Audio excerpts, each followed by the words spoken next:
Children, a very good morning to all of you. Children, in the previous class, I have remembered we were discussing what? We were discussing how to find rational numbers between any two given rational numbers. That means if you are given any two rational numbers, how will you find infinitely many rational numbers between any two given rational numbers? That was our last discussion. Today let us see how we will convert rational numbers into decimal. If you are given a rational number, how will you convert it into decimal form? Today we will discuss what are the methods. Okay? Now, before going to the process of converting a rational number into decimal form, now children, in junior classes you have read about decimal, how to convert decimal into fraction, fraction into decimal, you know that. Suppose you are given a decimal number 0.5. If I ask you to convert it into fraction, the answer will be pi by 10. Here the decimal place is what? Only one decimal place. So in the denominator you will place 1 0. Okay? So that you will get the fraction. The decimal is fraction, or you can say rational number. Okay? Now see children, suppose you are given, you see, 6 by 100, you see. Here the denominator is 10. So this is a decimal fraction, you see. It is called a decimal fraction. Okay. Now see, suppose 6 by 100. 6 by 100 it will be 0. How much? 0.6 in decimal. 6 by 100. It will, in fact, in decimal it will be 0.06. Why? Because there are two zeros after 1 in the denominator. So when it is changed into decimal form, it will be 0.06. Now look at the denominator. The denominator is 100. That is 10 to the power 2. So again this is also a decimal fraction. So what I mean to say children, that any fraction whose denominator is either 10 or what? A multiple of 10. Multiple means 10, 100, 1000, 10,000, 1 lakh, 10 lakh, etc. Means 10 to the power 1, 10 to the power 2, 10 to the power 3, 10 to the power 4, whatever the denominator may be. Okay? If the denominator of any fraction, or you can say rational number, okay, is 10 or a multiple of 10, we call it a decimal fraction. It was there in junior classes. Okay? So you see, this is the rational number, this is the decimal form. You see, or this is the fraction, this is the decimal form. So a fraction can be changed into decimal form if its denominator is either 10 or a multiple of 10. Okay. So if the denominator is 10, 100, 1000, etc. 10, 100, 1000 denominator, only denominator. We call such fractions as what? Decimal fraction.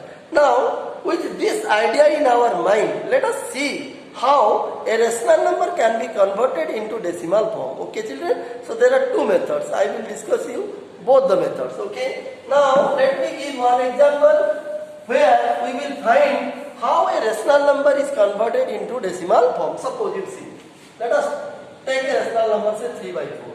3 by 4 is clearly a rational number because it is in the form of p by q and q is not equal to 0, where p and q are integers. Okay. Let us see how can we convert this into decimal form. We can convert this particular rational number into decimal form in two ways. So what are the two ways you see? The first way is, you see, suppose look at the denominator. The denominator is 4. Just I told you now, if the denominator of a fraction is either 10 or a multiple of 10, then multiple of 10 means 100, 1000, 10,000, etc. Then it can easily be converted into decimal form. So here the denominator is 4. Now if we can change, you see, if we can change this denominator 4 into this denominator 4, if it can be expressed as a multiple of 10, then it can easily be converted into decimal form. So what I mean to say children, you see here it is 4. If I change it into a multiple of 10, 10 means 10 to the power 1, 2 or 3. So you see, if you multiply here 25, see children, here it is 4. If you multiply 25, it will become how much? It will become 100, and clearly 100 is a multiple of what? 10. Okay, 100 is a multiple of 10. Now, if you multiply 25 here, again you have to multiply 25 in the numerator also. And you know, by multiplying the same number in the numerator and denominator, the value of the fraction or rational number does not change. Already we have read in chapter 1. Okay. So now see, by multiplying 25, this will become 100. Means this will become a decimal fraction. Okay. As I told you, if the denominator is 10 or a multiple of 10, we call the fraction as decimal fraction. Now this became, you see, this will become how much? This will become 100 and this will become 75. Now see, this is clearly a decimal fraction because the denominator is 100. Okay, and you can easily change it into decimal. You see, it will be 0.75. Children, in this particular example, what I did, I just expressed this denominator as a multiple of 10. And how did I do that? By simply multiplying 25 to the numerator. And as I multiply 25 to the numerator, I have to multiply 25 to the numerator also. Okay? So I multiplied and I ultimately got this decimal fraction. Then I could easily convert it into what? Decimal form. So the decimal representation of the decimal form of this rational number 3 by 4 will be 0.75. Now see children, this can be done in another way also. What we had read in class 5, long division method, okay? How to divide fraction by long division. It was taught in class 5. See, now 3 by 4, you divide again. This is one method. This is one method of what? This is one method of converting a rational number into what? Decimal form. Now the other method is long division process. By long division process also, we can convert a what? Rational number into decimal form, which we already know from class 5. Let us see how. Let us divide 3 by 4. Since 3 means it is 3.0. See children, you can place as many zeros as you like. You can place as many zeros as you like after the decimal point. Okay. So 3 is less than 4. So what will I do? I have to put 0 point in the quotient. Then 4 0 is 0. Subtract. Now 3. Then you see. Now 0 will come downward. Now because 3 is less than 4. So bring 0 downward. 30. 30 divided by 4. You see 30. 4 7 is 28. Now it is 2. Now there are other zeros also. So bring another 0. Till you get 0 remainder. Till you get a 0 remainder, you have to continue the division. It was there in class 5 children while discussing division of fraction. How to convert fraction into decimal form. It was there in class 5. The same thing we are discussing here. So 4 5 is 20. You see. See, in both the ways we got the same answer, that is 0.75.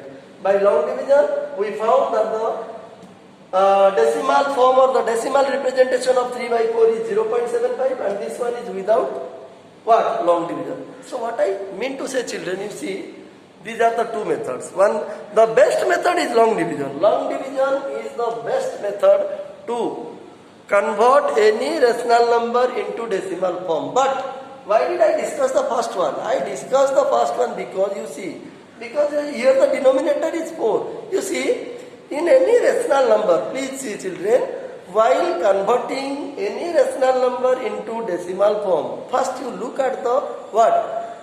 Denominator of the rational number. If the denominator of the rational number can easily be changed or converted into what? Into a multiple of 10. That means suppose here it was 4. It was 4. Easily it could be converted into 100. That means a multiple of 10. But had there been suppose 7, you see. Had there been 7 in place of 4. Can you convert? Can you express 7 as a multiple of 10? The answer is clearly no. We cannot divide.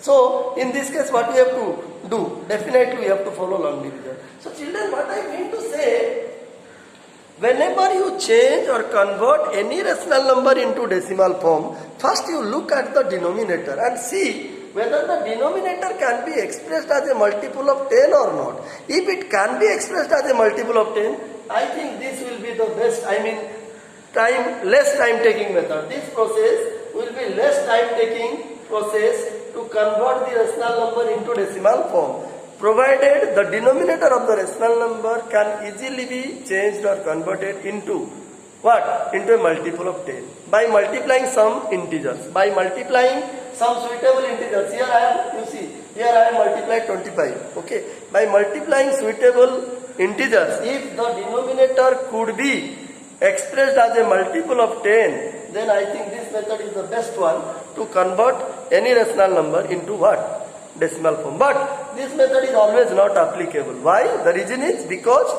the denominator of every rational number may not be expressed as a multiple of 10. That means it may not be possible for us to convert the denominator of a rational number what? Into or as a multiple of 10, 10, 100, 1000. It may not be possible, always possible for us to express the denominator as 10, 100, 1000, 10,000, lakh, 10 lakh, etc. by multiplying some suitable positive integers. Okay, so this method is applicable only in certain cases. So we have to think. We have to see, we have to look at the denominator, and first we have to ensure, can we change it? Can we change the denominator as a multiple of 10? If it can, then you do, otherwise you do by long division. See, this is the long division process. How to convert a rational number into what? Decimal form. Let us discuss another one. Suppose I am taking another one. Suppose 5 by 8, let us see. See, suppose you are given a rational number 5 by 8, see children. 5 by 8. How can we convert into decimal form? We can convert this into decimal form either by long division, also by the first method. You see here the denominator is what? 8 given. Okay. Now we have to think whether 8 can be expressed as a multiple of 10 or not. Yes, it can be. There is process also how to know. We will discuss in other classes. You see, now this 8 can be easily changed into expressed as a multiple of 10 by multiplying 125. You see. If you multiply 125 by 8, it will become 1000. It will become 1000. And the same 125, you have to multiply by 125. So what will be the answer? You see, it will be 625 divided by 1000. You multiply 8 by this. Okay, it will be 1000. Now look at, now the denominator is 1000, means it is a decimal fraction. So you can easily say what will be the decimal expansion. It will be 0.625. See, 0.625 is the decimal expansion of this rational number. So here what I did, I expressed the denominator 8 as a multiple of 10, that is 1000, by simply multiplying the what? This positive integer, that is 125. Now, we can also do it by long division. Same process you follow. 5 divided by long division you apply. So it is 0 point, then 0, then 5, then you write 0 point, here it is 0. So 8 6 is 48, minus 2, again 0, 8 2 is 16, minus 4, again 0, 8 5 is 40, 8 5 is 40. See, in both the ways, children, you see, in both the ways we are getting, see, the same quotient, that is 0.625. This is by long division and this is by converting the or expressing the denominator as a multiple of 10. So in any one of the methods, you can convert a rational number into decimal form. Okay, children? So we will discuss more about this, that is terminating decimal, non-terminating decimal, what are they, in the next class. I hope you understood, children. So we will again meet in the next class. Thank you.